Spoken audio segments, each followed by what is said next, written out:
عليكم ورحمة الله تعالى وبركاته. صاحبي الوان السلام ميل والباد joogtaan adduunka waxaan leeyahay Ramadan Kareem ku soo dhawaada barnaamijka maanta idin wadno waxa weeye 10 qof 10 xildigooda caanka ah adduunka aadan ogeyn inay yihiin dad muslimiina qofka ugu horeeyaan soo qaadanayna waxa la yiraahdaa Zayn Malik waxa iska dhalay hooyo British ah Pakistan xaggaasina kala socota diinta Islaam 2013 mar la wadiyay interview laga qaaday isaga wuxuu ka aaminsan yahay jihadka iyo diintiisa muslimnimo iyo aad uga gaagaabsay xaggaas waxa ka soo shacbahay dadku eedeynaya diintiisa oo ku faragelinaya kadib wuxuu la soo shacbay #giisi ahaa respect for Zayn Malik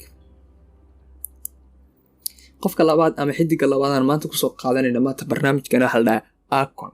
waxa laga yaabaa dad badan oo Soomaali inay yaqaanin waa hip hop star kaasoo adduunka magac weyn ka sameeyay 2000 ayuu ku dhawaaqay inuu muslim yahay magaciisa caadiga waxa la dhahaa Aliyuna Damal Patara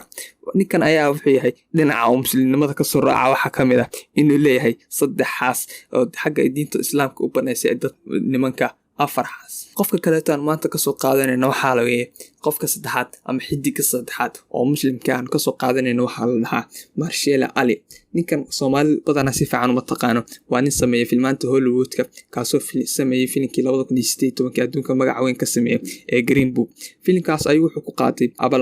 abaalmarinta Oscar-ka qofka afraad maanta soo qaadanayna waxa la dhahaa Ice Cube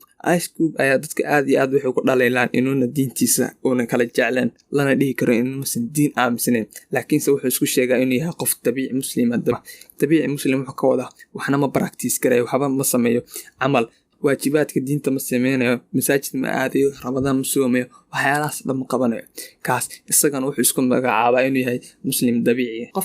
qofka xigaan ku soo qaadanayna ama xidiga xigtaan ku soo qaadanayna waxa la dhahaa Ellen Preston waa gabar hadda da'deedu aad ay weyn tahay waa 87 jir waa qof weyn waxay ku soo kortay xerooyin Catholic walow ay markii dambe isku bedeshay qof Islaam Mike Tyson waxa laga yaabaa Soomaali badan inay taqaano waa feeryahanka caanka ahaa ee heer sare ka gaaray feerka xilli interview laga qaaday Mike Tyson oo laga weydiiyay diintiisa iyo wuxuu aaminsan yahay ayuu yiri diintu ma xuma